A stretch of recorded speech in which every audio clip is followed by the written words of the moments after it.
Hello my dear family, welcome to మీ సుధక్క ముచ్చట్లు. ఎండాకాలం వస్తే మనకు నోటి కిందికి మధ్యాహ్నం లేచేటప్పటికి ఏదో ఒకటి తినాలనిపిస్తుంది కదా. ఆ ఏదో ఒకటి తినేది ఆరోగ్యంగా తింటే చాలా బాగుంటుంది కదా. అందుకనే జొన్న పిండిలో సొరకాయ తురుముతో పాటు నేను ఇవన్నీ కలిపి ఈరోజు తప్పిలెంట్ అయితే చేశాను. ముందైతే ఒక హాఫ్ సొరకాయని బాగా చెక్కు తీసేసి తురుముకున్నాను. తర్వాత మిక్సీ జార్లోకి ఉల్లిపాయలు పచ్చిమిరపకాయలు మిక్సీ పట్టుకొని ఈ విధంగా కచ్చా పచ్చగా పేస్ట్ చేసి పెట్టుకున్నాను.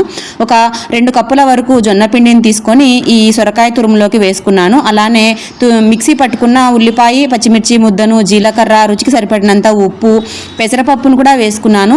మీరు కావాలంటే శనగపప్పును కూడా నీళ్ళల్లో నానబెట్టి వేసుకోవచ్చు. ఏ పప్పు అయినా సరే మనకు కాల్చినప్పుడు తప్పిలెంటు పంటి కిందికి తగిలి చాలా రుచిగా అనిపిస్తుంది.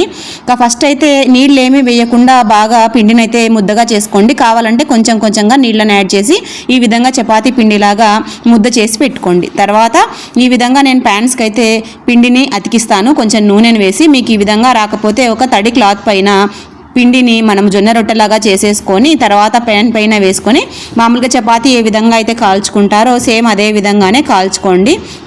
నేను ఈ విధంగానే ఈ బాణళ్లకు తప్పిలెంటు చేసుకోవడం మా ఇంట్లో ఫస్ట్ నుంచి అలవాటే. మేము రెగ్యులర్గా ఇలాగా జొన్న పిండితో కానీ సద్దలతో చేసిన చపాతీ తప్పిలెంటు కానీ లేదంటే బియ్యం పిండితో చేస్తూ ఉంటాను, మల్టీగ్రెయిన్ పిండితో చేస్తూ ఉంటాను.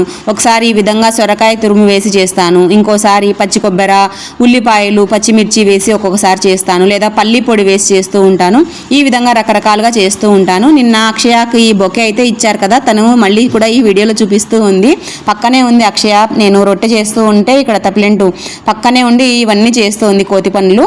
ఇక తప్పిలెంటు అయితే ఇలాగ ఒత్తుకున్న తర్వాత స్టవ్ పైన పెట్టి 2 వైపులా లో ఫ్లేమ్లో కాల్చుకోండి. చాలా సాఫ్ట్గా ఉన్నాయి అసలు తప్పిలెంట్ అయితే. చూసారా, ఇలాగ తుంచితే తునిగిపోతూ ఉన్నాయి. నోట్లో పెట్టుకుంటేనే, అంటే మనకు కొంచెం వయసు అయిన వారైనా సరే తినడానికి చాలా ఈజీగా ఉన్నాయని చెప్పడానికి మీకు చెప్తూ ఉన్నాను.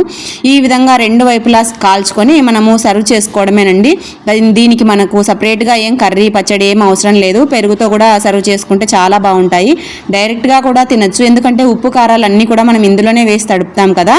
ఈ విధంగా నేనైతే ప్రిపేర్ చేశాను. కొంచెం లో ఫ్లేమ్లో చేసుకుంటే టైం ఉంటే గనక మనకి ఈ విధంగా నీట్గా ఊడొస్తుంది మనకు. ఇంతేనండి, జొన్నపిండితో చాలా హెల్తీగా సొరకాయ తురుముతో పాటు ఇవన్నీ కూడా వేస్ట్ చేసిన తప్పిలెంట్ అయితే మీకు చూపించాను కదా. వీడియో ఎలా ఉంది, నచ్చితే మాత్రం లైక్ చేయడం మర్చిపోవద్దు. మరిన్ని హెల్తీ రెసిపీస్ చూడాలి అనుకుంటే వెంటనే మీ సుధక్క ముచ్చట్లనే ఛానల్ని సబ్స్క్రైబ్ చేసి పెట్టుకోండి. సబ్స్క్రైబ్ చేసుకుని పక్కనే ఉన్న బెల్ ఐకాన్ని ప్రెస్ చేశారంటే మేము వీడియోస్ పోస్ట్ చేయగానే మీకు నోటిఫికేషన్ వస్తుంది. రేపటి వీడియోలో మళ్ళీ మీ ముందుంటాను.